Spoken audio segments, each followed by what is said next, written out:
Hi friends, Sunday morning கொஞ்சம் சீக்கிரமே எழுந்துட்டேன். ஹஸ்பண்டும் ஊருக்கு போயிட்டு வந்திருந்தாங்க. சரி 6 மணிக்கு வந்த உடனே நானும் 6 மணிக்கெலாம் எழுந்துட்டேன். இன்றைக்கி சண்டே எப்பவும் கொஞ்சம் லேட்டாக தான் எழுந்திருப்போம். எழுந்திரிச்ச உடனே பிரேக்ஃபாஸ்ட்டும் பண்ணியாச்சு. இட்லி வேர்க்கடலை சட்னி தான் பண்ணியிருந்தேன்.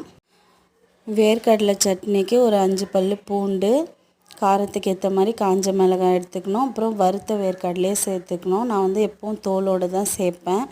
அடுத்ததாக கீரைக்கு ஆல்ரெடி கொஞ்சம் வேர்க்கடலை அரைச்சி வச்சுருந்தேன் பூண்டு போட்டு. ஸோ அது கொஞ்சம் மீந்திருந்தது, அதையும் சேர்த்துக்கிட்டேன்.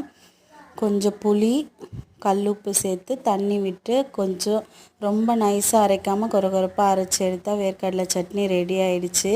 நான் கொஞ்சம் கெட்டியாக தான் செஞ்சுருந்தேன் இன்றைக்கி. இப்போ தாளிப்பு பண்ணிக்கலாம். தாளிப்புக்கு கொஞ்சமாக எண்ணெய் விட்டு கடுகு, சீரகம், அப்புறம் கொஞ்சம் பெருங்காயத்தூள் சேர்த்துக்கணும். ஒரு காஞ்ச மிளகாய் ஃப்ளேவருக்காக, அதுக்கப்புறமா கருவேப்பிலை சேர்த்து நல்லா மிக்ஸ் பண்ணிவிட்டு நல்லா பொரிஞ்சதும் சட்னியில் சேர்த்து கலக்கி எடுத்தால் சூப்பராக வேர்க்கடலை சட்னி ரெடி ஆயிரும். சட்னி ரெடி பண்ணியாச்சு. இப்போ இட்லியும் வெந்துருச்சு. இட்லியில் பார்த்திங்கன்னா ரெட் ரைஸ் சேர்த்துருந்தேன், சம்பா சிவப்பரிசி.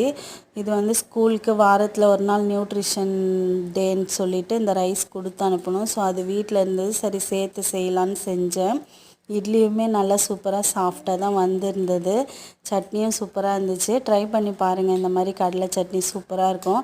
சண்டே மார்னிங் எப்போவுமே லேட்டாக சாப்பிடுவோம், 10, 11 ஆகும். சில டைம் மத்தியானம் கூட சாப்பிடுவோம். இன்றைக்கி சீக்கிரமே சாப்பிட்டாச்சு.